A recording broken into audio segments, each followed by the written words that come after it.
Today I want to share with you a story, one of the most famous stories in human history. It's an old story, dates around 2100 years old, and it's in the context of ancient Middle East. Here's how the story goes. Once upon a time, there was a father who had two sons. And the younger son came to the father and said, "Father, I want my inheritance," which is a way of saying, "Father, I wish you were dead and I had the money from the estate."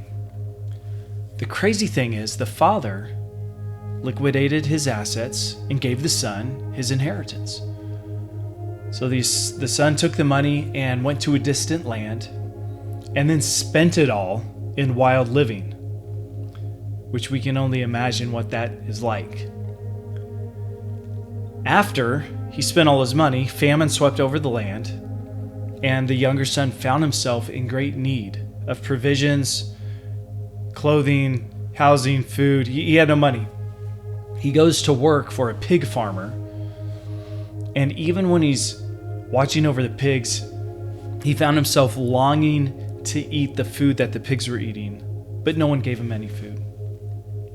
Then he came up with an idea, because he remembered that the men who worked for his father had plenty. So even the workers of his father were living better than he was. So he decided he would come up with this speech and walk home and tell his dad, "Father, forgive me. I have sinned against you, and I'm no longer worthy to be called your son. Make me like one of your hired hands." And so he hits the road and starts walking home. And when he was still a long ways off, the father saw him at a distance and ran out to meet him. The son sees his dad coming up to him, and the father throws his arms around him, and the son begins a speech that he probably has rehearsed a lot of times. He says, "Father, I've sinned against you. I'm no longer worthy to be called your son." But the father interrupts him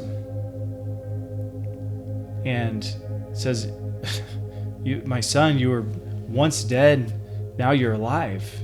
You were lost, now you're found." And he called for the best robe to be put on the son, for his own sandals to be put on the son's feet, his ring to be put on the son's finger.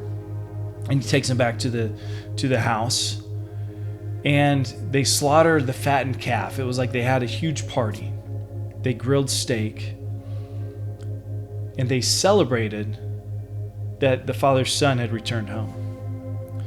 Well, while all this was going on, the older son was actually out in the fields working. And as he was walking back to the house, he heard the commotion, he heard the music, he heard the partying, and he asked one of the servants, "Hey, what's going on?" And the servant said, "Oh, your brother, who was lost, is now found. Your father is celebrating his return.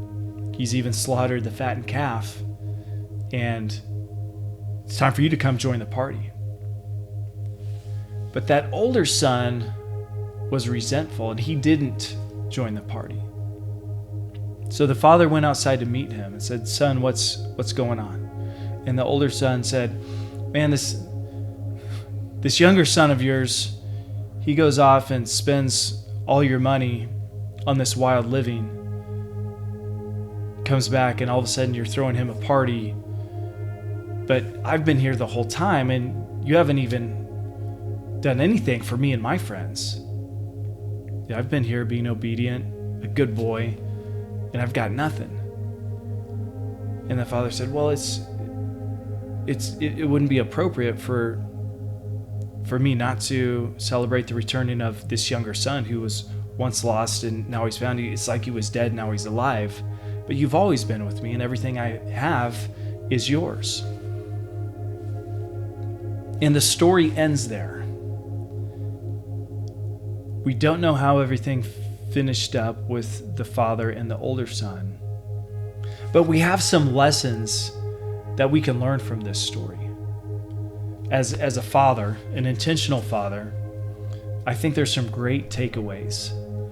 And one of the biggest takeaways is just the reality that we are going to have children who are like this prodigal son who ran off and lived a rebellious lifestyle.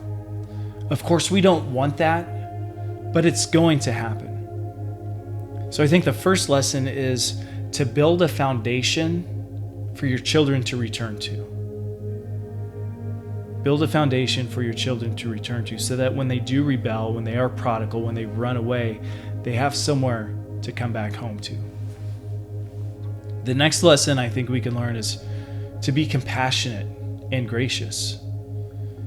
You see, the father could have rejected his son, or he could have made his son like one of the servants. But he did not. He reinstated his son as his son. And then another lesson we can look at is the lesson of the older son. You see, the younger son's rebellion was obvious because he said, hey, I want you dead. I want the money. I want to go live a wild life my own way. But the older son stayed close. He stayed obedient. He was compliant. But man, look at his attitude. He was just as rebellious, but in an internal fashion instead of external. And sometimes we have kids who don't run away in their rebellion. Sometimes they stay close in their rebellion. And it's not their outward behaviors that are a problem, it's their inward attitude. And as fathers, we have to address it, and we have to show the same compassion that we show towards our rebellious children also. And ultimately, that older son has to make the same decision that the younger son made, and that's, am I going to come back home?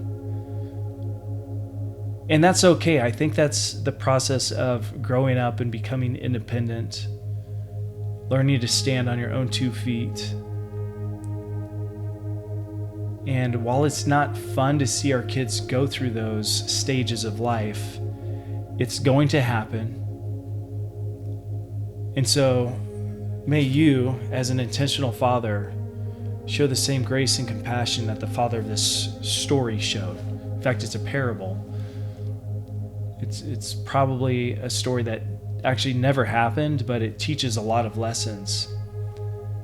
And I think if there's one thing that children need from their father, it's that grace and compassion that we see in this parable. So may you be gracious and compassionate in your fatherhood. We'll catch you on the next episode.